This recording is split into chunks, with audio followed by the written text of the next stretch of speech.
Rahmati ghadabi, rahmat saya itu lebih mendahului daripada murka saya. Jadi kalau Allah ingin memaafkan hambanya, yang besar itu rahmat Tuhan. Tapi kalau umpamanya Allah ingin tetap menjatuhkan hukuman atas dosa yang kita perbuat, itu namanya sifat al-adlunya Tuhan. Tapi Tuhan itu boleh melanggar. Kalau orang berbuat kesalahan selama bukan musyrik, boleh membuat pelanggaran, itu namanya rahmat. Tapi kalau umpamanya janji al-wa'id boleh dilanggar karena rahmat ya. Kalau al-wa'du tentu Tuhan tidak akan melanggar al-wa'du janjinya, karena Tuhan itu adalah Tuhan yang maha adil dan maha bijaksana dan maha pemurah. Ya, adik-adik sekalian,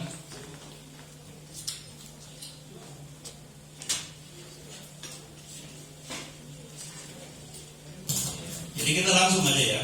Jadi pasal pertama pengertian dan maksud pemali. Jadi yang dimaksud dari Guruta di sini adalah makna pemali yang kaitannya mengantar kepada dosa besar, itu musyrik. Pemali ini pantangan, kenapa? Karena kalau kita terus melakukannya, itu nanti akan bisa mendatangkan mudarat atau akibat atau bahaya. Jadi seakan-akan perbuatan itu atau tanda-tanda buruk itulah yang penyebab terjadinya mudarat kepada kita atau kepada keluarga kita. Yang tentu ini adalah pertama suudzon billah, buruk sangka kepada Tuhan. Yang kedua, seakan-akan Tuhan itu kita keluarkan daripada kerajaannya. Jadi kalau kita percaya kepada pemali, seakan-akan kita tidak percaya Tuhan. Apa yang namanya Malikul Mulki? Jadi Malikul Mulki, Tuhan itu raja daripada segala raja. Jadi Tuhan itu adalah raja yang mutlak. Tuhan itu berbuat fa'alu lima yurid, dan segala sesuatu itu kalau dalam pandangan kita ya kebanyakan ya, kalau orang-orang tarekat itu biasa diajarkan la tataharat dzarratun illa bi'idznillah. Meski sebesar zarrah, baik itu secara material atau secara maknawi sebesar zarrah, itu tidak akan bergerak kalau bukan izin Tuhan.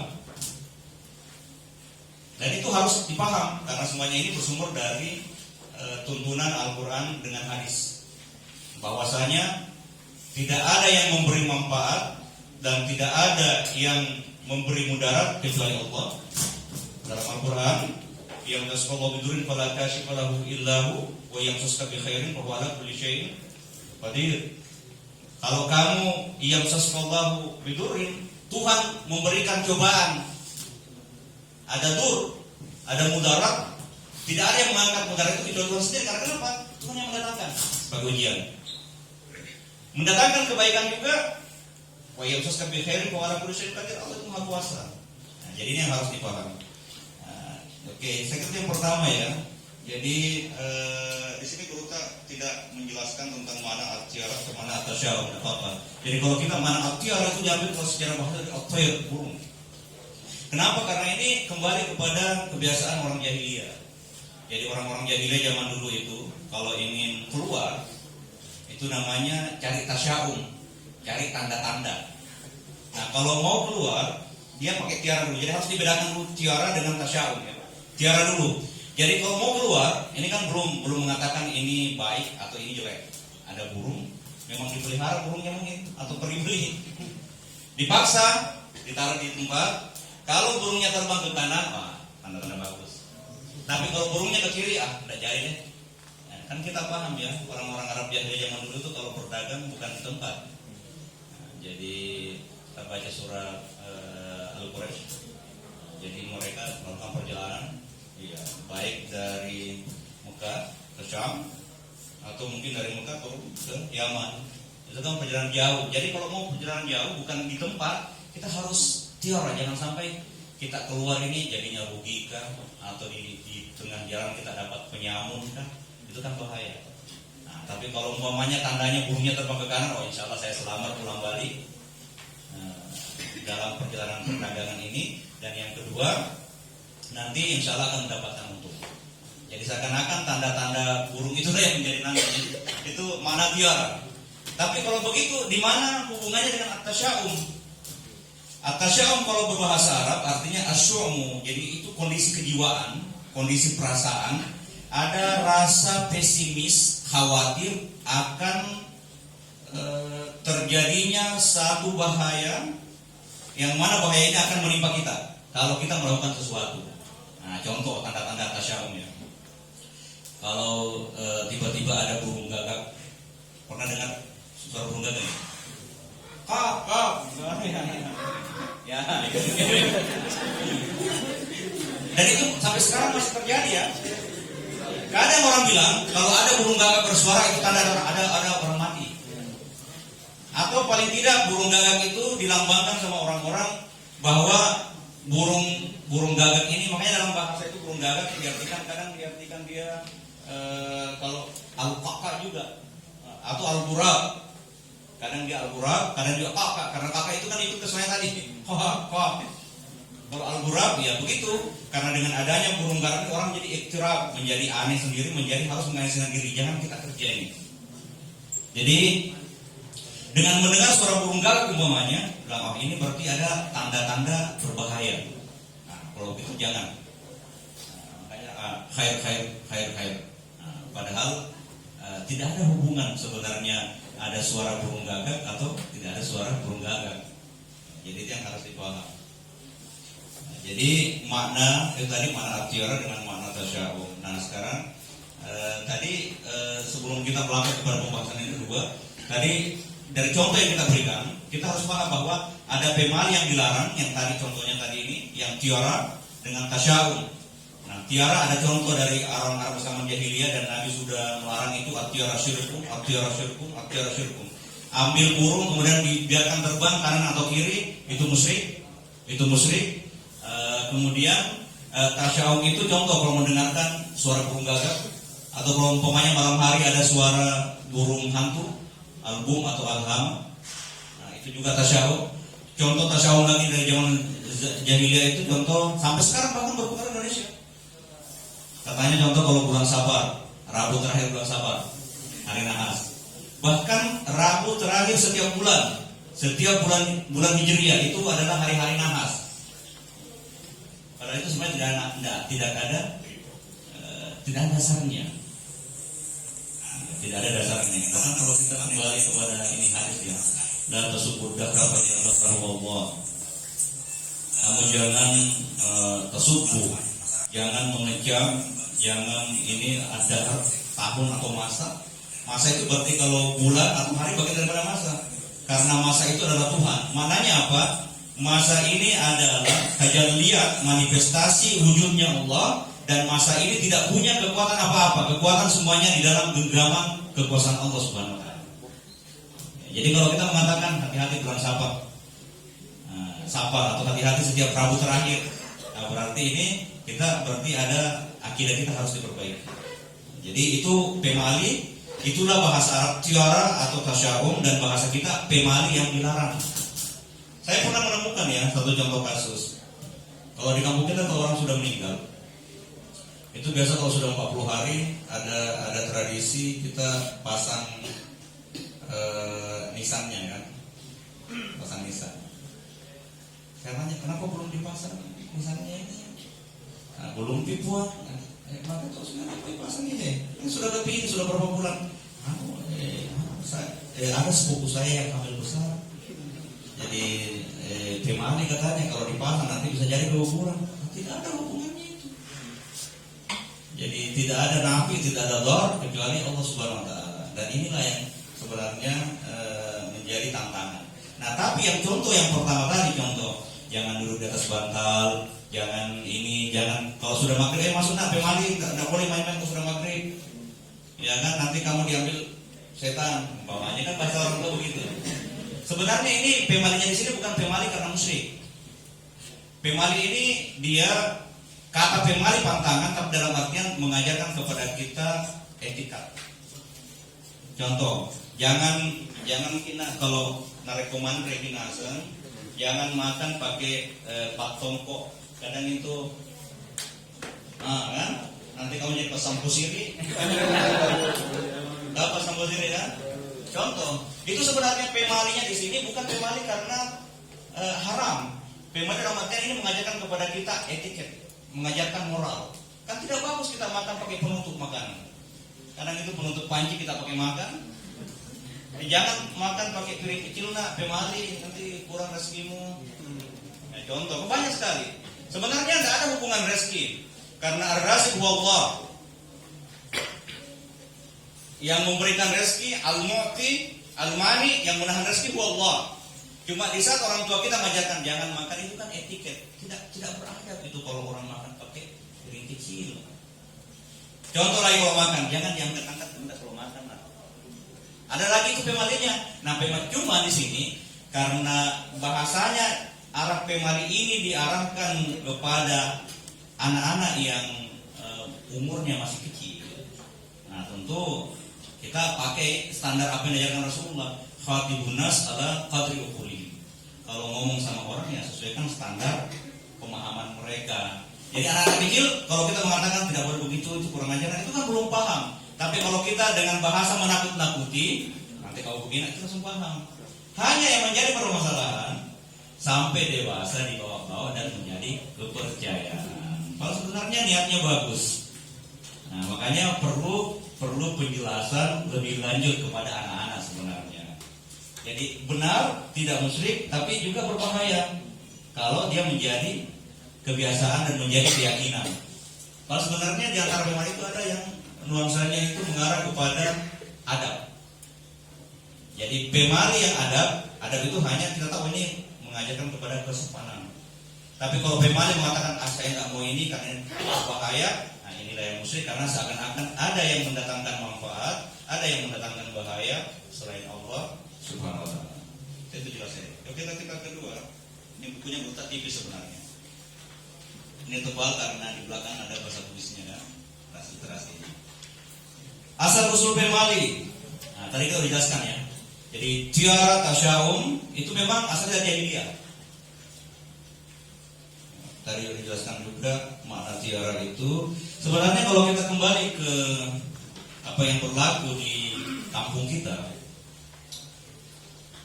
pemali itu sama juga asalnya dari orang-orang jahiliyah. Itu pemahaman dari istilahnya paganisme. Kalau paganisme di Indonesia itu kalau pemahaman Toriolo, kalau orang mengatakan Pak Torioloan. Kalau kita di kampung di Bugis, hal-hal Toriolo. Itu orang-orang dahulu itu sebelum masuk agama Islam, agama yang berkembang sebelum Islam adalah agama Hindu dengan agama Buddha. Dan sebelum masuk agama Buddha dengan agama Hindu pada tahun 1 pada abad pertama Masehi ya, ini belum ada Islam. Yang berkembang di masyarakat itu adalah pemahaman animisme dan dinamisme. Dan itu masih ada sampai sekarang. Contoh kalau saya kan di Wajo tinggal daerah Bugis, itu masih ada pemahaman kayak orang Tolotang. Di sini ada orang Sengkang atau ada orang Sidra, itu ada orang Tolotang. Orang Tolotang itu pemahamannya sudah nuansanya paganismenya kental, animismenya kental, dan juga ajaran-ajaran pemalinya sangat kental. Dan ini juga masih berlaku. Kenapa? Karena ada pengaruh. Nah, sekarang sebelum kita lanjut, apa yang dimaksud dengan animisme dengan dinamisme? Animisme itu kalau dibahasa Arabkan at-tasallut al-ghaibi. Seakan-akan bahwasanya ada kekuatan gaib yang menguasai kita. Jadi segala benda-benda di alam raya ini itu punya kekuatan gaib. Makanya jangan heran orang-orang dahulu sembah-sembah pohon-pohon besar, sembah-sembah batu-batu besar dan lain, karena mereka meyakini ada kekuatan di luar kekuatan manusia dan kekuatan itu menguasai kita. Nah, sementara dinamisme itu namanya al-anisiyah al-arwahiyah. Jadi mana al-anisiyah al-arwahiyah itu ada seakan-akan perasaan bahwa roh leluhur kita itulah yang memberikan pengaruh dalam kehidupan kita. Makanya kita harus ada sesajen setiap ini membuat acara itu kita kirimkan dulu. Nanti kita bahas. Sebenarnya pembahasannya luas sebenarnya ini. Contoh di masyarakat kenapa sekarang masuknya Islam baca-baca di. Kalau Riolo itu baca-baca untuk posisi rumahnya, baca-baca untuk ini. Nah, sekarang kan baca-bacanya bukan kasih itu, dia sudah bacakan dengan Fatihah. Itu kan sebenarnya budaya yang diislamisasi dari budaya animisme dan dinamisme. Hanya saja setelah masuk agama Islam ini tak terkikis. Ya. Kenapa tak terkikis? Ini karena ada beberapa hal yang membuat pemahaman ini, baik pemahaman tentang roh-roh leluhur. Makanya kita heran ya, sampai sekarang dia muslim sembahyang, tapi kalau umpamanya mau panen harus dulu buat sesajen. Katanya entah tuh ya kayak di daerah Pol masih ada Rawamangun Mulia itu, saya kadang ya Allah, itu ada namanya positana. Ini yang punya sawah ada posisinya, ini banyak sekali pusatnya tanahnya. Aneh kan? Itu ada. Ini pengaruh daripada budaya Anis. Dia muslim, tapi tetap karena kenapa merasakan ini ada kekuatan gaib. Kemudian juga ada pengaruh-pengaruh leluhur, jadi harus ada sesajen. Contoh lagi di rumah harus pasang kayak sesajen itu anggar kapar ditaruh di posisi bola. Itu kan pengaruh-pengaruh. Tapi ini meskipun ini bukan pembahasan daripada Pemali, tapi ini bagian daripada hal yang Pemali juga. Kenapa aku bacakan Pemali nanti ada sakit. Ya, jadi pengaruhnya kenapa bisa salah? Sebenarnya kita kalau kembali kepada dunia filsafat, di sini ada anak filsafatnya, sudah tahun 4. Ada pelajaran al-falsafah al-hadisiyah itu Alim, Pak Ketua Penggawa.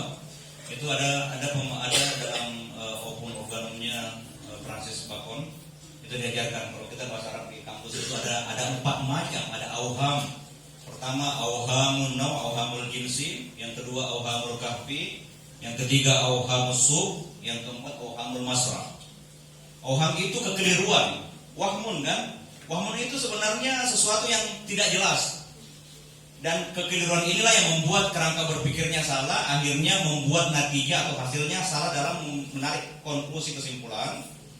Kalau sudah salah, kemudian mendarah daging menjadi kepercayaan, akhirnya berabe atau berbahaya. Apa yang dimaksud dengan auhamul jins? Kalau bahasanya Francis Bacon itu hidup di abad 15 Masehi, idols of tribes. Tahu idolakan. Nah, idols itu kan patung. Idols patung atau boneka kan? Orang, kenapa dikatakan idols? Kalau kita mengidolakan seseorang, itu kita fokus kita kepada orang itu dan melupakan yang lain. Padahal masih banyak orang yang lebih bagus dari itu. Saya mengidolakan ini, akhirnya kita, makanya idol itu menjadi ma'bud, menjadi sanam, patung. Kita tidak sadar sebenarnya dalam kehidupan hari-hari kita sudah tidak menyembah berhala dan ada patung. Tapi kadang kita menyembah idols. Nah, idols ini kalau dalam kerangka berpikir ada yang namanya idols of tribes, auham al-jins. Auham al-jins ini ada kesimpulan. Ada orang mengambil kesimpulan, tapi kesimpulannya salah karena penelitiannya itu tidak cukup. Contoh dalam masalah Pemali, tidak boleh memang itu. Kalau dia juga sebenarnya tidak meneliti bahwa benarkah akan terjadi. Kalau umpamanya kayak buruh tadi yang contoh ya, kapan jatuh pusarnya? Contoh Ketua Yadi Galang, kapan hari apa jatuh pusarnya? Kalau hari Selasa ya. Jangan lalu hari Selasa nanti berangkat kerja, jangan lalu hari Selasa pergi ujian, jangan lalu hari Selasa pergi bikin rumah, jangan hari Selasa menikah nanti. Karena kenapa? Bertepatan dengan hari jatuhnya pusar. Seakan-akan hari ini beruta ambil contoh itu. Dan ini yang berlaku waktu beliau hidup. Tapi sekarang kayaknya di masyarakat sudah hilang kalau yang masalah jatuhnya salib pusar itu. Tapi ini kan sangat berbahaya. Itu, kalau Pemali ini menyempitkan diri kita. Dan yang membuat kita sempit auham kita. Auham itu dia dibawa daripada syak kan fiktif. Kalau auham mudah, sesuatu yang tidak jelas dan tidak bisa dipertanggungjawabkan. Nah, ini jadi dia kenanya yang pertama itu adalah auham al-jins karena menarik satu kesimpulan bahaya umpamanya, tapi tidak dengan penelitian yang matang, tidak dengan premis yang matang yang bisa dipertanggungjawabkan. Yang kedua ada yang namanya auhamul kahfi, tribes of caves. Jadi orang ini menjadi idols of caves ya. Kalau di sini sebenarnya menghakimi sesuatu atau memutuskan satu perkara itu, tapi dasarnya apa? Dasarnya dari seenak perasaan saja. Jadi sense of a priori. Jadi kita mengukur orang itu ukuran kita. Karena pembacaan kita tidak bagus, kemudian yang ke tempat kita juga bergaul tidak terlalu luas, akhirnya kita seakan-akan dalam gua. yang kita katakan benar, apa yang kita lihat dalam gua itu, padahal sebenarnya realitas itu lebih luas daripada apa yang di luar gua. Banyak dalam kehidupan masyarakat ya, kita itu contoh ya, contoh di kampus, kita nggak usah sebut nama. Nggak bagus katanya, itu lebih bagus itu alumni ini daripada alumni Al-Azhar, begini. Padahal dia nggak pernah ke Al-Azhar, nggak pernah ke Mesir juga.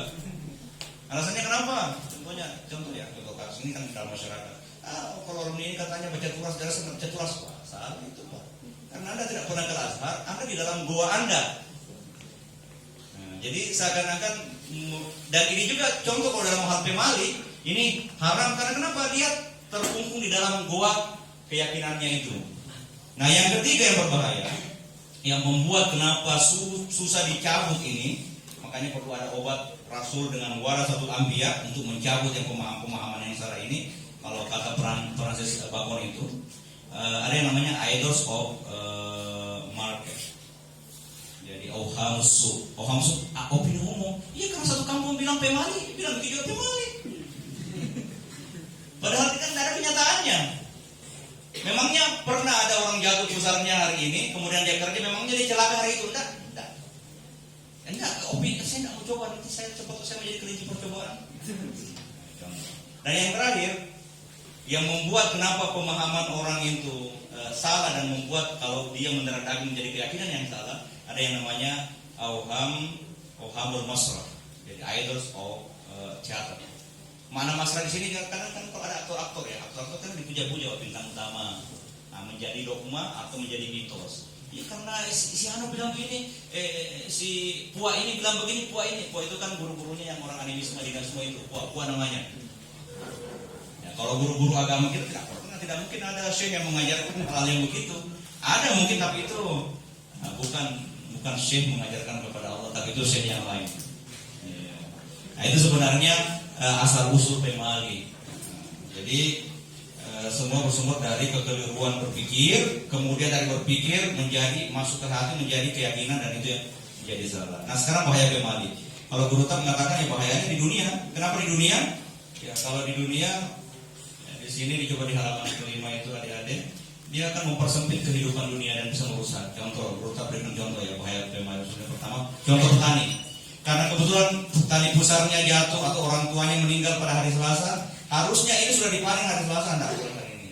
Nah, malamnya hujan, jatuh padinya umpamanya, atau tiba-tiba diserang ini, atau tiba-tiba kering. Karena kenapa? Tidak, kan zaman sekarang kan sudah pakai combine ya. Kalau zaman dulu masih ada pasangki. Sekarang pakai combine juga tidak bisa semau kita. Harus kalau sudah tetangga sawahnya yang mau semai padinya, kita harus ikut. Jangan saya dulu ya. Karena kenapa? Kebetulan hari ini. Akhirnya apa? Sendiri dimakan rabu habis. Itu kan kehidupan dunia. Nah, itu contoh di sini. Jadi bahayanya. Kalau di akhirat bahayanya apa ya? Tentu bahayanya karena pemali itu adalah satu kemusyrikan. Kenapa musyrik? Karena kita mengatakan ada yang memberikan manfaat, ada yang memberikan mudarat selain Allah Subhanahu wa taala. Dan itu tentu musyrik. Nah, jadi makanya Nabi mengatakan al-tiyara syirkun, dan syirik itu bahayanya pertama kalau kita baca di halaman 8 itu, lain asyrakta la yahbatan amal wa la takunanna minal khasirin. Kalau kau musyrik, nanti amal ibadahmu itu akan runtuh semua dan kamu akan termasuk orang-orang yang merugi. Jadi orang-orang musyrik itu runtuh amalnya itu. Nah, jadi bahayanya, jadi rugi. Bahkan Nabi ada hadisnya riwayat Al-Bazzar dan Tabarani, laisa minna tatayyar wa tutayyar lahu, tidak masuk dalam golongan saya. Bukan umatku kalau ada suka tatayyar, cari-cari ini bagus atau jelek dengan tanda-tanda umpamanya, atau minta orang untuk dia dicari-carikan. Nah, ini bagus atau tidak. Contoh dengan kayak tatayyar itu yang menerbangkan burung dan lain. Nah, sekarang hukum pemali ya tentu kita sepakat ya hukumnya haram. Nah, itu kesimpulannya haram karena dia musyrik, dan musyrik itu bagian daripada dosa yang besar. Nah, sekarang yang terakhir halaman 11. Kalau begitu apa solusinya? Jadi solusi yang diberikan oleh Guru tadi sini, yang pertama kalau solusinya ada hal-hal yang kita katakan pemali langgar. Jadi harus diterjang itu. Tapi sebelum fisik kita menerjang, keyakinan dulu ini yang harus berani menerjang. Bagaimana bisa fisiknya, lahiriahnya menerjang, kalau batiniahnya memang masih terkungkung di dalam rasa takut. Jadi yang pertama yang harus kita tanamkan di dalam diri itu, bahwa tidak ada yang mendatangkan bahaya, tidak ada yang mendatangkan manfaat kecuali Allah Subhanahu wa taala. Jangankan itu ya, ada hadis qudsi dan hadisnya sahih. Lo anna ahlas samawati wal ardi yuridu ayan fa'uka la yanfa'unaka bi syai'in illa qad katabahu Allahu lak. Meskipun seluruh penghuni langit, penghuni bumi mau mencelakakan kita, tidak akan celaka kita. Ini penghuni langit, apalagi perbuatan ini orang ya. Ini apalagi kalau tanda-tanda begitu tidak akan mampu mencelakakan kita. Apalagi ini kan kalau memang takhayul sebenarnya, karena mitos kita tidak melihat siapa yang memberikan fakta. Hanya tanda-tanda dari binatang dan dari hari, itu kan takhayul, mitos.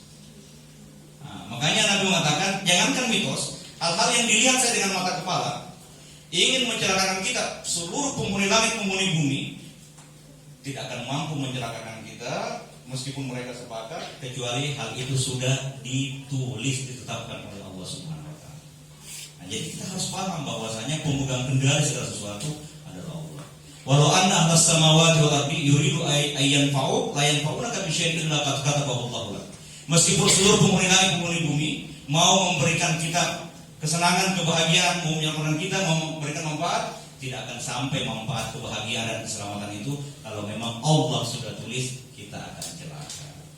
Nah, makanya dalam Al-Quran, kalau sebenarnya obat biar bisa lepas daripada penjara, ada rasa was-was dan harus itu mampu kita hujam, terjang dan melihat fokus kepada kekuatan Allah, cukup kita baca ayatnya dalam Al-Quran. Allah berfirman begini, ma asaba min musibatin fil ardi wala fi anfusikum illa fi kitabin min qabli an nabraha inna dzalika Allah yasir. Tidak ada kejadian musibah baik yang baik atau yang buruk ya. Jadi musibah itu kadang kalau kita mengatasinya jelek, padahal musibah itu ya yang kena kita baik atau buruk. Tidak ada yang terjadi dalam di dunia ini atau di dalam diri kita ini kecuali hal itu sudah dicatat oleh Allah di dalam Alkitab. Alkitab bisa Lauh Mahfuz, yang Allah bisa yang Allahumma yasha'u isbih, bisa dihapus, bisa lagi ditetapkan. Alkitab juga bisa diartikan dalam ilmu Tuhan yang azali. Karena segala kejadian yang terjadi dalam raya ini, baik yang sesuatu baik atau yang buruk itu semuanya ikut kepada ilmu Tuhan yang azali. Ilmu Tuhan yang tadi ini. Jadi memang dalam ilmu Tuhan sudah ditetapkan ini nanti akan celaka, ini nanti yang akan selamat, dan itu tujuannya apa? Fitnah. Mana kita sini ujian kepada kita.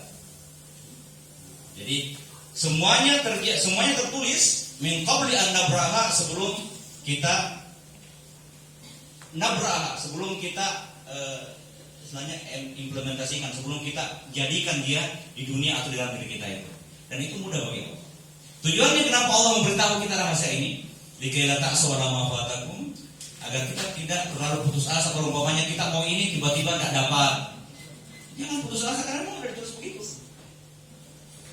Wala tafrahu bima atakum, dan juga terlalu lupa diri, terlalu berbahagia gembira kalau tiba-tiba dapat apa yang kita inginkan. Ya, dan Allah itu ibu ulama sekalian kafur, Allah tidak mencintai orang yang membanggakan diri. Padahal kamu bisa begini karena itu memang Tuhan catat. Dan Tuhan dengan ilmu, dengan irada dan kudratnya, jadilah apa yang terjadi dalam diri kita atau terjadi di alam semesta ini. Jadi sebenarnya itu. Jadi yang pertama Nabi mengajarkan, solusinya itu gampang saja. Langgar memali itu, lakukan dan tawakal Allah. Nah, jadi Nabi coba kita baca hadisnya, halaman 12 itu, wa idza tayyartum famdu wallahi fatawakkalu. Kalau umpamanya wa idza tuyyirtum, ada orang yang bertatayur, yang pergi ya, tadi saya lepaskan burung tiba-tiba ke kiri, kau celaka nanti. Jangan dengar itu. Wa wallahi fatawakkalu, tawakal kepada Tuhan. Bersandar kepada Tuhan. Iya, kalau kita bersandar kepada Tuhan, insyaallah aman. Ya, jadi kalau kita ikut kepada Nabi Lut, jadi awi ila ruknin syadid, saya bersandar kepada ruknin, tiang yang kokoh, yaitu Allah. Dan insya Allah kalau kita bersandar, wa may yatawakkal 'ala Allah fa huwa hasbuh, kalau kita bertawakal kepada Allah, aman kita, Allah yang mencukupi kita, Allah yang menjaga kita. Nah, jadi solusi yang keduanya itu di halaman 14, mahramnya itu Jadi makhrajahu minat tiara al-ghayati. Jadi tinggalkan, jangan dengar itu, jangan peduli, lakukan. Kemudian yang kedua, bertawakal kepada Tuhan. Tapi sebelum menutup, saya ingin memberikan, jadi sebenarnya obat yang paling manjur untuk masalah tayyub ini, kita menanamkan akidah tauhid dengan baik. Jadi kalau di dalam dunia sufistik itu sama ya, tapi beda pengertiannya. Saya kasih saja karena waktu singkat. Kalau dalam dunia sufistik itu sama-sama makna tauhid itu, Tuhan itu wahidun fi dzatihi, wahidun fi sifatihi, wahidun fi af'ali. Kita harus yakin bahwasanya Tuhan itu esa di dalam zatnya, esa di dalam segala sifatnya, dan juga Allah itu esa di dalam perbuatannya. Jadi makna esa dalam perbuatannya la fa'ila illallah. Tidak ada yang berbuat di alam semesta ini, di alam syahada, di alam nyata, di alam alam gaib umpamanya, kecuali Tuhan. Jadi la fa'ila illallah. Jadi kalau secara lahiriah, kalau kita dalam ilmu tauhid kita diajarkan bahwa memang dalam bahasa Al-Qur'an itu kadang kita mulahbat. Tadi sempat saya dengar waktu guru kita mengajarkan, ada baca ayatnya. Jadi memang kita dalam Al-Qur'an diajarkan hakikat. Qul kullu min indillah. Segala sesuatu dari Tuhan, termasuk perbuatan itu. Jadi perbuatan makhluk juga semuanya itu baik atau buruk dari Tuhan semuanya. Famali haula'il qaum la yakaduna yafqahuna haditsa. Kenapa orang-orang itu enggak bisa paham? Kenapa tidak paham? Karena kan itu tidak mampu lepas daripada kekeliruan berpikir yang sama yang dijelaskan oleh Francis Bacon tadi. Kemudian asal musibah yang tadi kita bahas, kita baca ayatnya tadi kan. Tidak ada yang terjadi kecuali semuanya telah dicatat oleh Allah. Wallahu khalaqakum wa ma ta'malun. Allah yang menciptakan seluruhnya dan apa yang dikerjakan kita dan seluruh yang alam semesta ini. Ini hakikat. Tapi kadang juga Allah menisbahkan kepada kita perbuatan itu. Jadi wa qul i'malu fa sayarallahu amalakum. Kerjakan, Allah yang nanti lihat, yang akan memberikan nilai terhadap apa yang kamu kerjakan. Kenapa di satu sisi kalau kita baca ayatnya seakan-akan dia bertabrakan, padahal tidak. Jadi yang harus kita paham, inilah yang menjadi perdebatan ulama-ulama kalam yang dulu. Kalau orang-orang Asy'ari mengatakan bahwasanya kita ambil jalan tengah. Manusia itu ada namanya al-kasbu. Al-kasbu inilah yang dinisbahkan itu. Tapi yang mengadakan perbuatan al-ijad, al-ikhtira, dari tidak ada menjadi ada, tetap Allah Subhanahu wa taala. Jadi mana al-kasbu itu ada keinginan kita, kemudian itu disepadankan dengan perbuatan yang kita kerja, tapi yang mengadakan keinginan dengan perbuatan itu hakikatnya adalah Allah. Kita hanya nanti kena hukumnya itu nisbahnya dari muqaranah itu. Jadi muqaranah menyepadankan itu perbuatan, keinginan dengan perbuatan. Tapi yang mengadakan perbuatan itu secara hakikat adalah Allah. Nah, kemudian kalau tadi ada ayat yang dibaca, intusibka hasanatun fa minallah wa intusibka sayyi'atun fa min nafsi. Kalau umpamanya ada yang berbuat yang baik dari Tuhan, kalau umpamanya ada yang jelek dari kamu. Ini sebenarnya kita diajar untuk beradab kepada Allah. Jadi hati mengatakan semua dari Tuhan, tapi mulut harus beradab. Contoh ya, kakek kita Adam tahu secara hakikat bahwasanya yang menyesatkan Adam sehingga membuat alfa itu pun hanya satu kali dan sebentar saja makan buah fruit itu tetap Tuhan. Tapi Adam beradab sama Allah meskipun dia tahu bahwasanya Allah yang yudillu may yasha wa yahdi may yasha, menyesatkan dan memberikan petunjuk. Akhirnya Adam diangkat derajatnya karena tahu diri, tahu Adam. Tapi kalau iblis, fabima aghwaytani, hai Tuhan karena kamu menyesatkan saya, itu kan kurang ajar. Dan lahum siratal mustaqim, saya akan balas dendam sama anak cucunya Adam, saya akan lahum siratal mustaqim, saya akan sesatkan semua dari jalan yang ini. Itu kan kurang ajar, makanya iblis karena tidak ada ma'rifat kepada Allah. Jadi adik-adik, saya kira tadi itu sebenarnya contoh dari bahwasanya Allah itu esa dalam perbuatan, esa dalam sifatnya, bahwasanya sifat-sifat ini kan Allah yang berbuat, Allah yang satu-satunya sebenarnya hakikat yang hidup hanya Tuhan sebenarnya. Kemudian Allah esa dalam zatnya, satu-satunya yang punya wujud berdiri sendiri. dan wujudnya zahir hanya Allah. Kita ini ada tapi diadakan oleh Allah, dan keberadaan kita ini juga tergantung dalam genggaman keberadaan Allah. Jadi kita hanya dipinjamkan keberadaan oleh Allah. Jadi yang wujud hanya zat Allah. Kemudian sifat yang ada. Jadi kalau kita lihat apa yang terjadi dalam semesta ini, kalau kita ikut kepada bahasanya Ibnu Arabi, itu tajalliyat daripada sifat-sifat dan asma Tuhan. Itu manifestasi, itu adalah penampakan atau wujud nyata daripada asal sifat-sifat dan nama-nama Tuhan. Ada orang tersesat, sifat Tuhan Al-Mudil. Ada orang umpamanya terpetunjuk, Al-Hadi, sifat Tuhan terpetunjuk kan? Ada orang yang penyayang, sifat Tuhan sebenarnya yang manifestasi rahim, disayangi. Kalau umpamanya orang yang terbalas dendam, sifat Tuhan Al-Muntaqim, ada sifat Tuhan Al-Jabbar. Nah, tapi tentu semuanya ada konsekuensinya. Nah, jadi terakhir saya tutup dari tentang tauhid ini. Nabi pernah mengajarkan kita satu doa. Ada kisah. Pernah satu ketika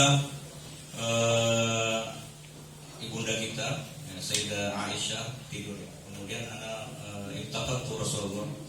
Anak ittaqattu Rasulullah di firasy. Tadi kok enggak ada Nabi ini. Masuk ternyata salat di masjid, kena kakinya. Dan pada waktu itu Nabi berdoa, Allahumma inni a'udzu biridhaka min sakhatik. Ya Allah, aku berlindung. Nah, ini kita diajarkan tauhid sama Rasul ya. Tauhid sifat, tauhid af'al dengan tauhid zat. Mana tauhid Allah itu esa dalam segala sifat, esa dalam segala perbuatannya, tidak ada yang mencampur tangan dengan Tuhan dalam berbuat, dan esa di dalam wujud. Nabi berkata begini, Allahumma inni a'udzu biridhaka min sakhatik. Aku berlindung dengan ridamu dari murkamu. Ini kan sifat ya. Sifat Allah ridha, sifat Allah murka. Nah, berarti di saat kita kena murka, Allah juga yang memurkai. Tapi di saat kita kena ridha, berarti Allah juga yang meridai. Wa a'udzu bi mu'afatika min uqubatika. Saya berlindung dari ampunanmu, dengan ampunanmu ya, dari hukumanmu. Ini kan af'al, yang memberikan hukuman. Kadang dikasih hukuman begini itu kan perbuatan. Tapi yang memberikan keselamatan, ampunan, mu'afat itu kan Tuhan juga. Nah, ini tauhid af'al. Dan yang terakhir, wa a'udzu bika minka. Dan saya berlindung bika, denganmu, minka, dari kamu. Dari sini, kalau ini yang kita paham, ini menjadi akidah yang rasul yang kuat. Akhirnya kita tidak akan lagi mampu ada rasa takut, ada rasa khawatir dengan segala sesuatu selain Tuhan. Karena kenapa? Tidak ada yang terjadi kecuali semua apa yang diinginkan Allah, fa'alu lima yurid, kecuali apa yang telah ditentukan oleh Tuhan. Karena Tuhan itu kulla yaumin huwa fi sya'nin. Mana sya'nun itu setiap saat, yaum bukan hari ya, saat, setiap detik, bahkan lebih kecil lagi, itu tidak pernah berhenti, tidak ada yang pernah berulang. Bahkan tubuh kita saja ini itu bergerak tiap hari, kita itu maju terus. Makanya orang kita tidak sadar semakin hari semakin menua. Meskipun lambat, itu kan ada perubahan-perubahan dalam apa istilahnya? Ya, atom-atom dalam diri kita ini kan. Makanya kulla yaumin huwa fi sya'nin. Tidak ada yang tetap di tempatnya, semuanya ada perubahan. Bahkan yang kita lihat gunung-gunung, kalau dalam bahasa Al-Qur'an wa yatamuru maras sahab, itu gunung itu jarang sebenarnya, itu sama dengan awan. Makanya dulu kalau mungkin benuanya satu itu terpecah, ada retakan, ada gempa, itu kan untuk karena kenapa? Gunung-gunung itu berjalan karena kan di bawah gunung kan air itu. Nah, ini menunjukkan bahwasanya kullu yaumin huwa fi sya'nin, dan tidak ada yang terjadi kebetulan, semuanya ikut kepada aturan Allah Subhanahu wa taala. Saya kira cukup itu tadi, dan penutupnya Nabi mengajarkan, Nabi itu meskipun mengatakan atiyara syirkun, tapi Nabi yu'jibuni al-fa'lu, saya suka terpaku. Kalau di sini sempena ya, tapi jarang kita pakai ya. Kalau orang-orang Melayu suka pakai sempena. Sempena dalam rangka atau berharap kebaikannya ini, acara ini. Nah, kalau kita bahasa kampung kita senung-senungan. Jadi minta tanda-tanda baik. Ada keluar, makanya kalau kita kata saya mau keluar. Nah, muwafaq insyaallah. Itu kan senung-senungan itu. Jadi Nabi mengatakan, apa sih al-fa'lu itu, Rasul itu? Al-kalimah al-hasanah, al-kalimah at-thayyibah, kata-kata yang bagus. Insyaallah selamat. Itu kan contoh. Jadi makna ini kan husnuzan, dan juga ada motivasi, dan juga ada optimis di dalam hidup. Nah, senung-senungan itu kalau bahasanya berutak parit. Saya sering dengar beliau langsung juga pernah diomong beliau, mengatakan sungguh dua macam. Itu kan sebenarnya tafawul sungguh dua macam, itu doa sebenarnya. Doa itu bisa Rabbana atina fid dunya. Yang kedua sungguh itu bisa dalam artian tindakan. Contoh dalam budaya tradisi ada namanya paci umpamanya. Itu kan paci itu dengan ritual-ritual itu, setelah kita membuang hal-hal yang ada nilai-nilai kemusyrikannya sudah menjadi murni, itu sebenarnya doa tapi dengan perbuatan. Nah, contoh di saat kita kasih pacar, itu kan biar dia lengket. Ya, itu pacar itu kan pacing. Nah, dua bipora sapo, ungana pada saya, beronakan kue. Ada dua yang saya jadikan pagar dalam hidup saya, pedoman hidup. Ungana pada saya lempuk lurus. Nah, makanya kalau orang di Paci itu pasti ada daun nangka itu kan 9. Kenapa 9? Asera. Biar tas serak-serak itu dan lena, perhamburan rezekinya. Kemudian kenapa harus umpamanya sarungnya harus 7? Biar hemat 7 itu kan simbol semua itu.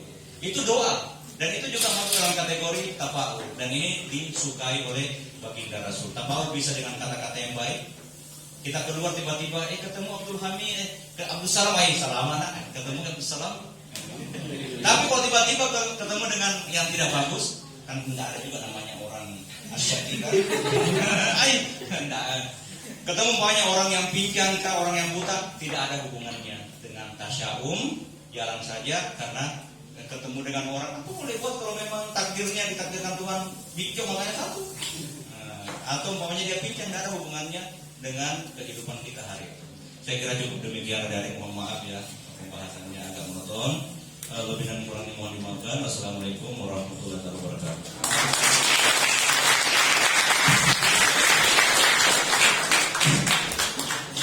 Alhamdulillah telah kita dengarkan pemaparan materi atau mudah buku dari Al-Mukarram Buang Gurta. Saya pribadi mendapat banyak sekali masukan, banyak sekali insight, maklumat yang baru, dan saya harap itu juga yang teman-teman bisa rasakan dan dapatkan. Mungkin karena kita lagi-lagi dibatasi oleh waktu, karena setelah ini masih ada acara, kita akan beralih ke sesi selanjutnya yang insya Allah akan bersama tanya jawab dengan para audiens. Untuk sesi pertama, insya Allah saya akan buka 3 penanya pertama. Yang ingin bertanya, silakan sebutkan namanya, jurusannya dari mana, dan langsung pertanyaannya. Silakan. Pertama Rian, kedua Andi. Yang dari mana? Ada enggak?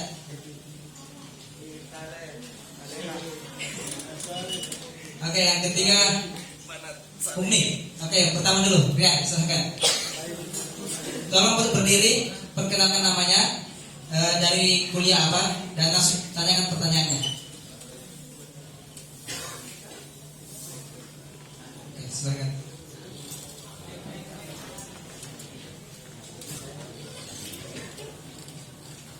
Silakan.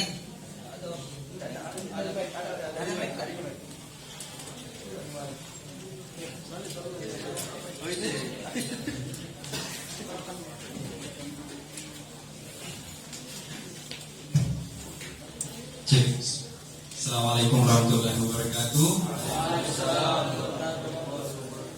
Perkenalkan, nama saya Rian Saputra, jurusan Dirasat Islamiyah wal Arabiyah. Saya pernah ditegur oleh orang tua, maka dari iya torioloe madodo sikolana makan repahana. Iya na maket gua makan sikolana nih madodo pahana. Itu bahasa Bugis. Saya mungkin terjemahkan karena mungkin ada teman-teman yang bukan non-muslim. Sulawesi. Jadi orang dulu itu kurang sekolahnya, mungkin dari segi pendidikan memang belum ada akses. Akan tetapi pemahamannya itu tinggi. Kemudian anak sekarang itu sekolahnya tinggi tapi pemahamannya kurang gitu. Nah, saya lihat di sini ada benturan paradigma pola pikir antara anak-anak generasi sekarang dengan generasi yang dulu, di mana mungkin generasi sekarang itu pola pikirnya cenderung positivistik, yang ingin membuktikan sebuah kebenaran itu yang rasional dan empiris, sedangkan orang dulu kita itu yang memiliki paradigma holistik yang memahami bahwasanya yang kita sebuah wujud itu tidak hanya terbatas dari aspek lahiriahnya saja, tapi batiniahnya saja. Termasuk dari Pemali tadi itu ketika kami bertanya kenapa kita dilarang memancing hari Sabtu gitu, misalkan kan dilarang seperti itu. Kenapa kita dilarang potong kuku, gunting rambut di malam hari? Akan tetapi yang dijawab oleh orang tua kita, nanti kamu tahu manfaatnya, karena memang Pemali itu terkesan seperti itu. Dan kita yang tidak puas begitu, kenapa bisa begitu? Akhirnya ya ditimpa lah tadi itu perkataan tadi. Mungkin dia mau pahami. Nah, bagaimana kita sebenarnya menjembat apalagi kalau kita ingin memahamkan orang tua kita dengan bagaimana sebenarnya ini perspektif Pemali itu sendiri, bagaimana kita memahamkan orang tua kita langkah persuasif, artinya karena kalau kapan kita salah bicara pada orang tua ya bisa jadi uang jajan kita tidak cair begitu. Bagaimana kita cara bertutur dengan terima kasih. Terima kasih ya. Jadi memang menarik, dan itu saya kira bukan hanya Rian yang mengalami, banyak di antara kita atau teman-teman kita yang tidak hadir di sini mengalami. Kadang orang tua. Nah, cuma sebelum kita memberikan pendapat kita tentang permasalahan Pemali dalam kehidupan di rumah kita sendiri umpamanya, kita harus tahu dulu Pemali ini yang orang tua ini larang dalam konsep apa dulu. Pemali dalam bentuk yang mana dulu? Apakah Pemali dalam hal mengajarkan kita adab atau mengajarkan ada bahaya yang kita melakukan, atau Pemali yang dalam artian seakan-akan perbuatan inilah, tanda-tanda inilah yang mendatangkan bahaya. Kalau umpamanya contoh, kita sering lihat, jangan gunting kuku malam hari, Pemali. Jangan gunting rambut malam hari, Pemali. Itu kan zaman dulu. Zaman dulu orang gunting kuku itu tidak pakai ini ya, tidak pakai patok pakan hukum. Zaman dulu itu pakai pisau. Bahkan saya masih melihat ya pohon nenek saya almarhum itu. Jadi pohon Nasaraya itu dia karena kebiasaan dari kecil dia gunting kukunya itu dengan pisau ya, sampai itulah dia pakai pisau. Jadi kalau malam hari memang, apalagi zaman dulu belum ada listrik, yang ada pelita, pelem. Jadi kalau itu kan bisa diiris, cukur juga lebih-lebih lagi. Nah kalau zaman sekarang, saya kira dengan terbukanya orang-orang kan ya kita informasi, komunikasi, orang tua kita juga nonton televisi, juga ada televisi. Kurma weni. Kita jalan juga tidak ada bahayanya. Yang penting itu malam hari sudah boleh karena kan sudah terang. Ya, tinggal kita ikut saja malam-malam atau hari-hari yang memang ada nas dalam ajaran Rasulullah bahwasanya contohnya kita gunting kuku pada hari Jumat itu adalah sunnah umpamanya. Tinggal itu yang kita ikuti. Jadi sebenarnya tinggal sosialisasi dan pola komunikasi yang bagus dengan orang tua, tapi harus kita paham dulu. Kalau tadi yang Pemali yang dicontohkan oleh Rian itu Pemali dalam kategori adab. Itu hanya adab saja dan bukan dalam artian, dan itu sebenarnya orang tua. Tapi memang susah ya. Susah karena itu sudah mengakar. Orang tua kita juga sebenarnya dia tidak paham kenapa orang tua dulu. Jadi dia kalau masuk kepada pemikirannya Francis Bacon tadi, kalau kita pakai teorinya itu, dia sama dengan dia kan terima dari orang tuanya juga. Orang tuanya terima dari orang tuanya. Jadi dia terjebak di dalam apa? Di dalam awhamul masrah dengan awhamul su', opini umum yang berkembang di masyarakat, dan juga mitos dan dogma yang diterima mentah-mentah.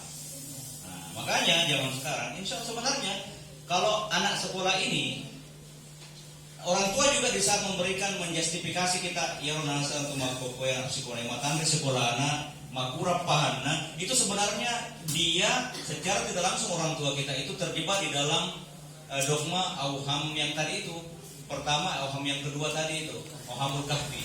Kayak ini kan di dalam terpenjara di dalam gua dan sesuai dengan kapasitas keilmuan itulah dia. Nah, jadi kita ya begini saja. Kalau memang ada ya tidak apa-apa. Yang perlu kita memang frontal adalah kalau pemali yang ada kaitannya mengantar kepada kesyirikan yang akidah. Kalau ada tidak apa-apa. Nah, tinggal adabnya. Sebenarnya itu ya Allah, kita dilarang gunting kuku malam-malam karena nanti diiris, apalagi ada patok-patok ukur yolo, pisau yang dipakai. Tidak ada juga lampu, tidak terang. Sekarang ini makan malam kadang di rumah kita biar siang pakai lampu juga kalau kebetulan kayak syakanya tertutup kan. Jadi padamu sama saja mau gunting kuku siang hari, mau gunting kuku malam hari, kadang-kadang tetap pakai lampu juga di rumahnya. Nah, jadi sebenarnya itu aja sebenarnya jawabannya. Tinggal pola komunikasi yang bagus, banyak-banyak diajar nonton-nonton, ya itu tuh. Bukan cukup terbuka juga, cuma medicare, bodycare itu sampai malam-malam juga itu kan penting-penting buka ya di situ. Saya kira itu. Jawaban yang diberikan. Selanjutnya pertanyaan kedua, Saudara Andi, silakan. Sekarang perkenalkan dan dari jurusan mana?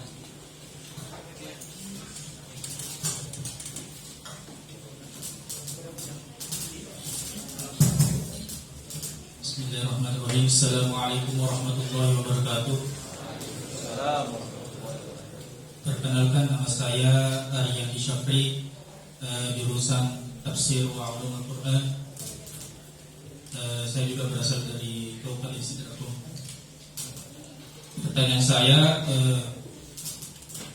saya pernah dengar seseorang yang mengatakan bahwa ada riwayat atau ada ulama yang mengatakan bahwa orang yang sandar di daun pintu itu perbuatan pemaling dan rezekinya itu ditolak selama 40 hari.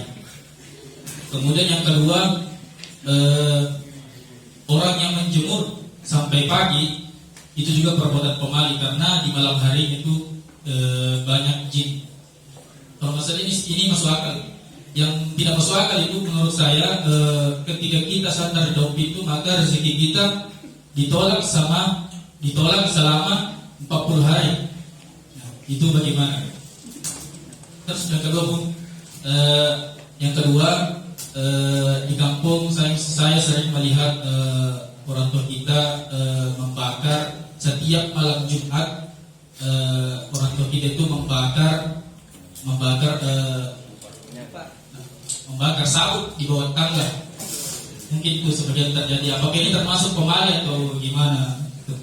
Ya, assalamualaikum warahmatullahi wabarakatuh.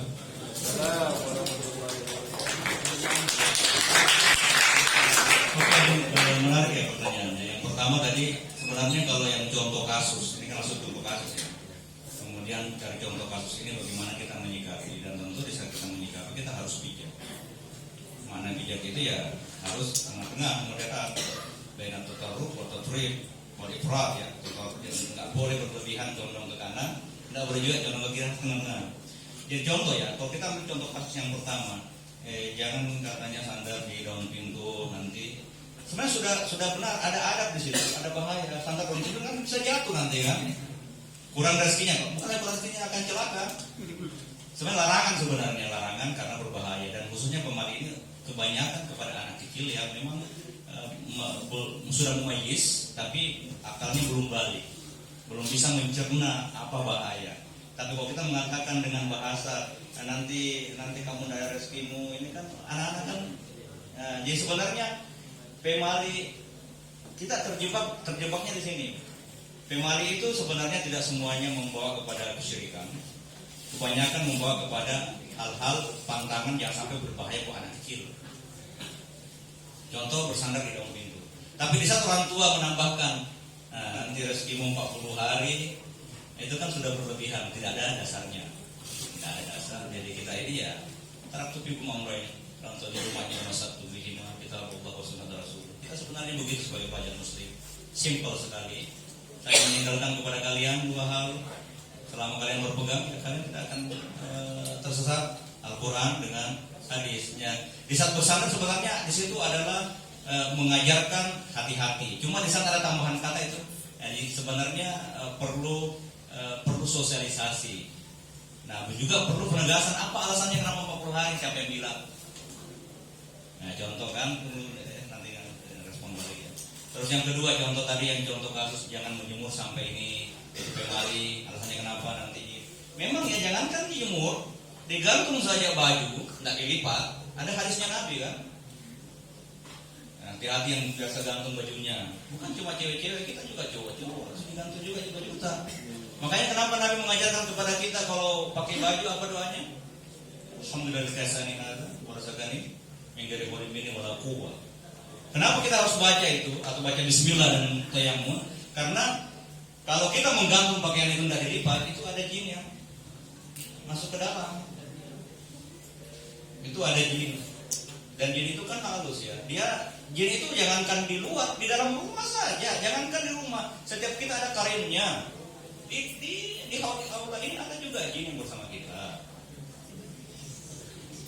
Ya, jadi cuma kenapa di saat itu kan ada unsur pemali pantangannya di sini diarahkan. Cuma kadang orang tua karena ini kebanyakan dulu bahasanya ke anak-anak yang masih kecil yang belum dewasa. Cuma masalahnya sampai tua-tua tidak diberikan pemahaman. Mereka juga hanya menerima mentah-mentah dari orang tuanya dari orang tuanya sampai keturunan. Padahal menjemur di luar itu berbahaya. Kenapa? Bahaya pertama, mega bola. Bisa dicuri orang. Jadi bukan hanya jin yang mencuri. Nah, yang kedua, jadi itu sebenarnya bahayanya di situ deh. Ya, sebenarnya itu. Kemudian ada apa lagi? Nah, kalau itu kan sebenarnya dari kaitan dengan pemali. Kalau membakar itu sebenarnya kalau orang-orang dulu kayak tipikal rumah-rumah kita di Bugis, bukan hanya malam Jumat sebenarnya bakar-bakar begitu. Setiap malam, kenapa mengusir nyamuk? Ya. Cuma kalau sudah menjadi tradisi harus hari Jumat umpamanya tanpa ada alasan, nah itu kan sudah berbahaya. Kalau umpamanya dia hanya membakar saja, tapi kalau ditentukan harus dibawa tangga, berarti secara tidak sadar, secara tidak langsung ada praktek-praktek musyrikan di sini yang berbahaya. Nah, jadi kita harus kalau memang orang tua kita, mertua kita agak-agak berat karena sudah mengakar, dan itu ya namanya tidak ada yang bisa mencabut itu keyakinan begitu kecuali memang harus frontal, harus ketemu dengan guru yang betul-betul mampu membuat dia bahwasanya betul-betul tidak ada yang memberikan bahaya kecuali Allah, dan itu hanya Rasul dan warasatul anbiya saja, ulama yang betul-betul mampu mencabut dari akarnya itu rasa takut, rasa khawatir bahwasanya ada yang memberikan bahaya kecuali Tuhan. Nah, kalau ini tidak ada apa-apa, yang penting kita tidak ikut dulu, dan insya Allah dari generasi kita sampai anak cucu kita sudah tidak ada yang melakukan perbuatan. Ada responnya tadi, Adik?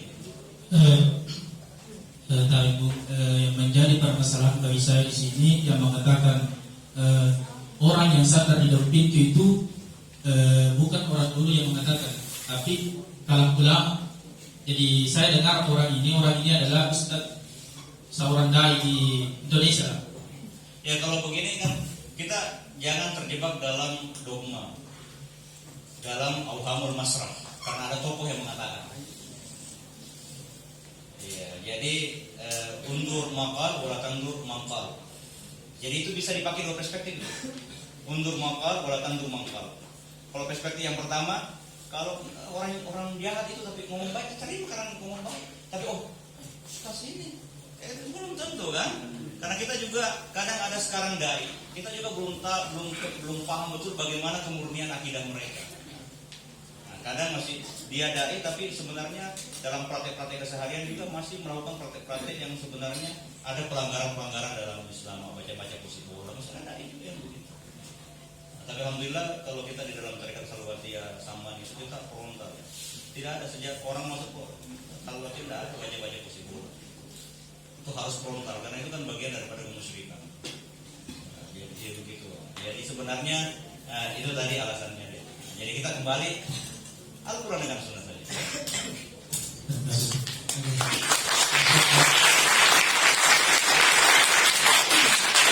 Selanjutnya pertanyaan yang ketiga oleh Ketua Beguni, mantan Ketua Beguni, silakan.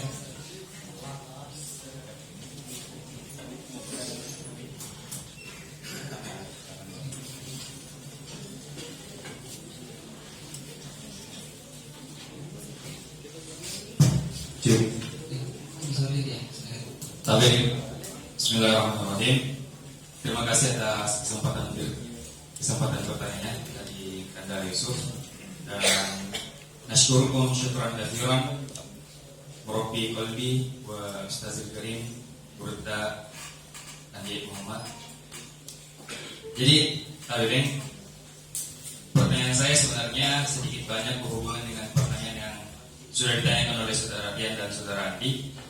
Jadi setidaknya ada 3 pertanyaan.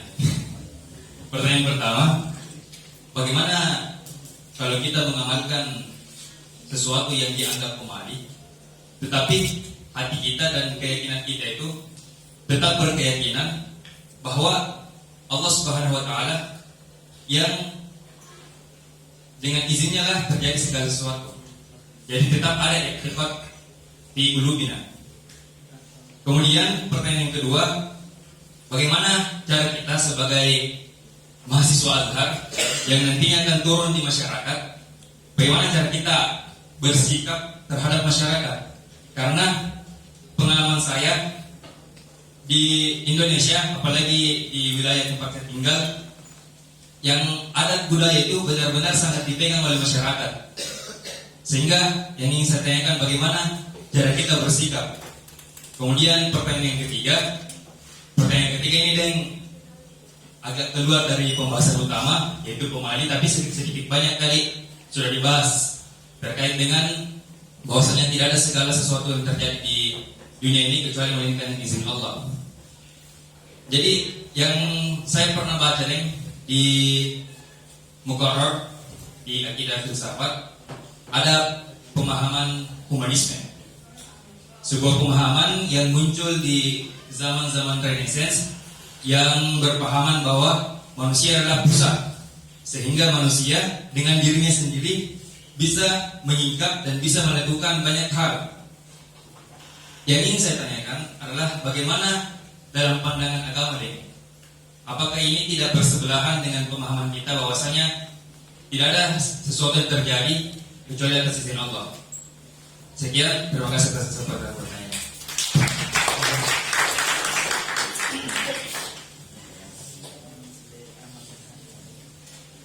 Terima kasih ya Nadinda Mugni. Lumayan pertanyaannya di. Jadi yang pertama itu sebenarnya bagaimana kalau umpamanya ada orang, sebenarnya kita sudah yakin ya bahwa ini pemali dan kita tidak percaya, tapi kita masih kadang melakukan, mungkin karena tekanan orang tua, ya kan? Kalau itu berarti sama dengan kisahnya Ammar al-Ladzina itu kan, wa qalbuhu mutmainnun bil iman. Tapi itu masuk dalam kategori al-aqul iman. Kenapa lemah? Iya, karena kalau yang kuat itu sama dengan pesannya Luqman. Wa in jahadaka ala an tusyrika bi, jangan ikuti orang kamu paksa, kamu musik sama saya, jangan ikuti. Tapi tetap kita waqul lahum qaulan karima, tetap menjalankan tugas kita sebagai anak, harus menjaga tata krama, adab kepada orang. Lain adab, lain permasalahan kita. Nah, jadi dalam kehidupan hari-hari kita tetap lemah lembut kepada orang tua dan mata yang mau maaf memahami kalau saya tidak cocok ya lembut saja kan. Kalau kita pakai ini, mau saya tidak bisa mengikut. Nah itu berarti dia tinggi makamnya. Kalau yang pertama, karena kenapa? Kalau umpamanya kita betul-betul bahwasanya di dalam ini tidak cocok, itu pasti Nabi mengajak begini. Ada orang yang sholat yang main-main, yang akbil hati. Dia mengatakan lau khasya'at qalbuhu la khasya'at jawarihuhu. Kalau orang itu jika seandainya hatinya khusyuk itu karena hudur fi hadratillah. Dia hadir dalam hadratullah. Karena hadir hatinya tentu tenang. Dalam hati itu pasti tenang. Ya, karena kalau orang tenggelam itu kan mabuk dalam lautan kayak samsatuan itu pasti dia mutmain. Nah, kalau dia batinnya tenang, khusyuk, pasti la khasyat jawarihu, pasti anggota lahirnya juga akan ikut khusyuk. Jadi kalau ada orang sempayang, berarti dia memang hatinya tidak. Nah begitu juga sebenarnya Dari hadis ini kita diajarkan bahwasanya antara hati dengan perbuatan itu, tubuh ini, jasmani ini, itu tidak bisa terpisah. Ya, makanya Nabi mengajarkan di dalam hadis itu ala inatul jasadi mudghah, idza saluha jasadu kulluhu wa idza fasadat fasadat. Dalam diri anak cucu Adam itu ada sekerat daging, itu simbol ya, meskipun bukan itu sebenarnya dimaksud hati sanubari yang lebih luas daripada alam semesta ini, yang menjadi arsyullah atau baitullah sebenarnya. Ini kan hanya simbolnya saja.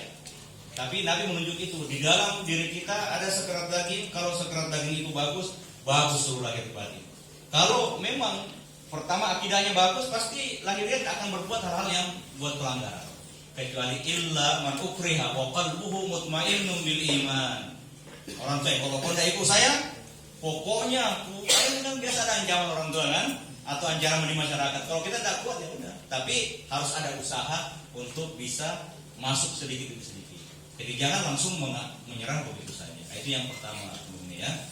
Tinggal mukmin. Karena memang namanya iman itu at-tasdiqu bil qalbi, al-iqraru bil lisan, wal amalu bil jawari. Iman itu ya harus kompak antara hati, lisan dan perbuatan. Lisan Allah, kemudian hati Allah, perbuatan Allah juga. Bukan setengah-setengah apa ya. Terus yang kedua, sikapnya begini, masuk di masyarakat jangan langsung tembak. Jangan langsung tembak kebudayaan-kebudayaan. Kita langsung berikan obat, ingatkan bahwasanya Allah itu adalah pemilik alam semesta, Allah itu yang membuat alam semesta dalam kendali Allah, la mawjud illallah. Itu kita ajarkan tauhid yang bagus. Tauhid dalam perspektif, ini kan sebenarnya wahdaniyah saja yang kita ajarkan. Tauhid dalam perspektif mutakallimin, Asy'ariyah, Maturidiyah, atau kemudian kalau Anda punya pemahaman tauhid al-kashfu, tauhid dalam pandangan ahli ma'rifat, itu juga yang kita ajarkan. Orang kalau sudah merasuk itu, makanya dalam bahasa Al-Quran di surah Al-Hujurat itu ya. Jadi la taqulu amanna walakin qulu aslamna walamma yadkhulul imanu fi qulubikum. Jangan tuh langsung mengatakan kita sudah beriman ya, tapi mengatakan tuh kau baru Islam, baru lahir ya. Tapi nanti kalau dikatakan iman, kalau sudah tembus ke batin. Nah kalau sudah tembus ke batin, meskipun sama dengan cara Nabi. Jadi Nabi kalau kita diajarkan ada at-tadarruj fit tasyri'. Contoh, tidak langsung mengatakan khamar itu tua, pai itu pokoknya apa bahasa di kampung tua, atau meskipun di sini tidak ada tua. Di sini kan khamar, perasaan anggur dengan perasaan kurma yang ditanam di bawah tanah sampai tahunan. Ada sebenarnya belum lahir ditanam neneknya. Lebih itu zaman dulu. Itu tidak langsung dikatakan haram. Ya kita masuk secara persuasif sedikit. Akhirnya sedikit demi sedikit bisa ditanggalkan. Masalah akidah itu berat, masalah keyakinan berat. Makanya yang pertama yang kita harus ditanamkan dulu tentang keyakinan, tentang keesaan Tuhan dalam segala perbuatan, dan tidak ada yang ikut campur di dalam kerajaan Tuhan, dan tidak ada yang ikut campur di dalam aturan Allah Subhanahu Wa Taala. Saya kira itu. Jadi jangan langsung main ini tidak boleh ini, kalau itu langsung diusir. Contoh masuk ke kampung yang tukang baru, haram minum tua, tidak boleh begitu. Jadi kita harus pendekatannya. Yang ketiga tadi, ya masalah sebenarnya ini cocok dengan agama ya. Cuma ada yang perlu diluruskan. Saya nanya ini, kenapa jenis manusia yang paling terakhir diciptakan? Nanti jadi semua alam semesta ini, jadi di surga, jadi neraka, jadi langit, jadi malaikat, jadi jin, baru terakhir apa yang diciptakan terakhir? Al-insan, Adam. Dan yang terakhir diciptakan itu yang spesial, karena kalau yang lain itu diciptakan dengan satu tangan Tuhan. Ini bahasa simbol ya, jangan mengatakan tangan. Jadi saya tidak ada yang mengalahkan kegembiraan saya selama ini itu bahasa hadis qudsi ya. Kecuali illa lama khalaqal insan biyadayya. Saya menciptakan manusia dengan dua tangan saya. Makanya kadang ditakwil sama ulama biyadayya, karena manusia inilah simbol yadayya di sini dua sifat Tuhan. Sifat Tuhan yang bertolak belakang, dan itu ada dalam diri manusia. Ada namanya sifat jalal dan sifat jamal. Sifat jalal sifat kecantikan, keelokan, keindahan Allah. Contoh manusia penyayang, manusia punya ilmu, manusia pemaaf, itu kan penyayang. Kemudian dalam diri manusia juga ada sifat jalal, sifat kepungahan juga. Nah, jadi Tuhan itu punya sifat jalal dan sifat jamal. Bergabungnya dua sifat ini, jalal dengan jamal, menjadi kamal sempurna. Kalau malaikat, meskipun dia ahli ibadah, tidak pernah layak sunnah ma'amarahu, tidak pernah bermaksiat kepada Tuhan, tapi tidak sempurna. Kenapa? Karena di dalam diri malaikat tidak bisa bertajalli sifat Rauf, Ghafurnya Tuhan. Karena malaikat tidak bisa bikin dosa. Hanya manusia yang bikin dosa. Makanya dalam hadis mengatakan begini, jika seandainya kamu beriman semua, tidak pernah ada buat dosa, Tuhan akan gantikan mati semua kamu, buat diganti dengan orang yang berbuat dosa, biar dia bertobat. Kenapa? Buat dia bertajalli sifat Ghafurnya Allah. Jadi itu ada hikmah semua di situ. Jadi yang kenapa? Sekarang pertanyaannya, kenapa manusia paling terakhir diciptakan? Karena memang alam semesta ini itu diciptakan untuk manusia. Dalam bahasa Al-Quran, wasakhkhara lakum ma fis samawati wal ardi. Seluruh langit dengan bumi sampai aras, sampai ke bawah itu memang Tuhan mentazkir, menundukkan untuk berkhidmat kepada manusia. Sehingga manusia menjadi khalifatullah fil ardi. Dari pemahaman ini kita bisa paham bahwasanya ternyata memang kutub daripada alam semesta manusia. Jika sudah habis manusia mati, hancur alam semesta. Karena kutubnya sudah hijab. Makanya la taqumu as-sa'a hatta la yabqa ala wajhil ardi ma yaqul Allah Allah Allah Allah Allah Allah Allah. Jadi kalau ada ahli zikir jangan dihina-hina, karena dia itu tiangnya langit. Tidak akan kiamat kalau masih di dunia ini masih ada Allah Allah Allah, karena dia tiang langit. Tapi kalau sudah tidak ada itu, nah, akhirnya nanti hari kemudian ya sudah, bukan lagi manusia yang khalifah namanya.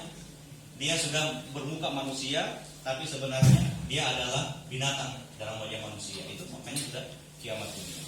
Nah, jadi tidak bertentangan. Cuman perbedaannya, pemahaman orang Barat mengatakan seakan-akan kita lah yang super power, merupakan ada campur tangan Tuhan di dalam setiap gerak-geriknya manusia. Kalau kita wasakhkhara lakum ma fis samawati wal ardi, memang ditundukkan, tapi tetap Tuhan juga yang mengatur, karena kita la haula wala quwwata illa billah. Kita diajarkan itu. La haula tidak ada. Kan ditafsirkan sama Jibril.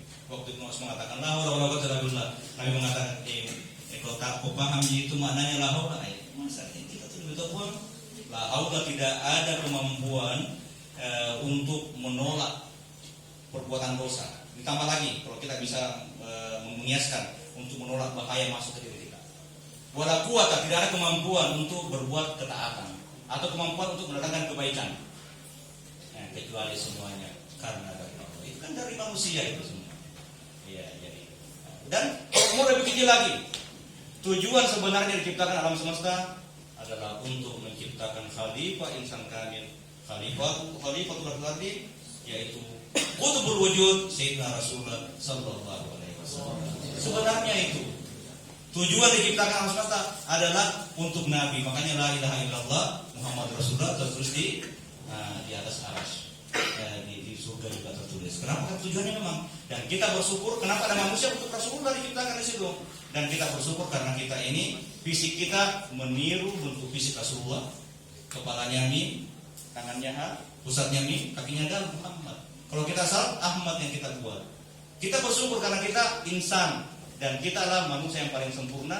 Tidak ada lagi yang lebih sempurna, karena di dalam diri manusia bertajalli semua sifat-sifat Tuhan yang sempurna dan semua asma-asma Tuhan yang sempurna, semuanya bisa terpatri di dalam diri manusia. Kalau dalam jin, di dalam diri malaikat, di dalam semua segala lain itu tidak terpatri semua sifat-sifat Tuhan yang sempurna, hanya di dalam diri manusia. Makanya dari manusia itu ini bahasa rahasia ini. Dalam diri kita ada arsullah, hati kita. Dalam diri kita ada al-qalam, akal kita, ada lauh mahfuz, perasaan kita, dan lain-lain. Jadi sudah bisa bedakan ini ya. Ya, assalamualaikum. Oke, mungkin Masya Allah ya, pemaparan, tanya jawab, jawaban dari pemateri kita, Gunta. Saya banyak mendapat hal baru, dan itu yang saya lakukan dari teman-teman semua juga. Dan untuk tanya jawab mungkin saya cukupkan sampai di sini karena lagi-lagi kita dibatasi oleh waktu. Sebelum saya menutup sesi ini, mungkin ada closing statement dari Gunta. Jadi alhamdulillah, saya kira generasi yang dahulu itu kalau generasi sekarang ya, jadi masalah pemal ini tidak lama lagi akan terkikis. Meskipun sudah ada, ya mungkin ya biarlah generasi yang dahulu. Generasi sekarang ini insya Allah mulai dari kita. Kalau bukan kita siapa lagi? Meskipun nanti teman-teman di kampung masih ada sedikit demi sedikit yang masih masih kena imbas daripada pemahaman orang dahulu. Tapi kita, apalagi kita duta bangsa Al Azhar ini, kita lah yang harus betul-betul ala lillahi dinul khalis. Jadi kita harus beragama dengan agama yang murni, jadi mukhlisin lahuddin, dan insya Allah memurnikan agama itu tentu dengan memurnikan tauhid akidah kita dulu. Insya Allah dengan memurnikan akidah itu pemali. Nah, makanya contoh ya, contoh saya terakhir. Sekarang ini contoh, tidak boleh katanya itu di Palu. Kalau posisi bola kasih di rumah kalian kan tekstur rumah di Bugis, Makassar, Mandar masih banyak mau panggil. Maka pokoknya waktu hidup saja belum mati di pohon. Nah tidak diapa-apain, apalagi sudah mati begini. Nah palu saja, daripada lebih bahaya kalau kamu tidak palu itu untuk menyangga bahwa kau dijatuh. Nah contoh. Terus yang kedua, kadang orang bilang cari-cari hari yang bagus. Tidak usah, bismillah saja. Selama tidak hujan, bagus semua minggu hari. Faiza azamta. Jadi jangan mempersempit diri. Memang kita kalau kacamata syariat masih tahu ini. Ya memang kacamata syariat itu sebenarnya begini. Burika ummati, nanti mengajarkan begitu syariat dengan hakikat. Burika ummati fi bukuriha. Jadi umat saya itu diberkahi pada waktu pagi, makanya beraktivitas pagi-pagi. Kalau kita ya kebanyakan tidur pagi sedikit. Ya tapi ya jangan juga kebablasan ya. Terus yang kedua lagi, ada waktu-waktu mulia seperti malam terakhir. Jadi kalau guru-guru kita, Anda bangun seperti malam terakhir biarpun tidak tahajud itu lebih mulia. Karena waktu ya itu kan proses secara syariat ada. Tapi kalau Anda tembus ke dalam dimensi hakikat, semua waktu adalah Lailatul Qadar. Semua hari adalah sepertiga malam terakhir kalau Anda di Hadratullah. Jadi dapatkan Hadratullah, Anda mendapatkan semuanya. Karena ada orang masuk di sepertiga malam terakhir tapi tidak masuk Hadratullah, tetap juga di pinggiran.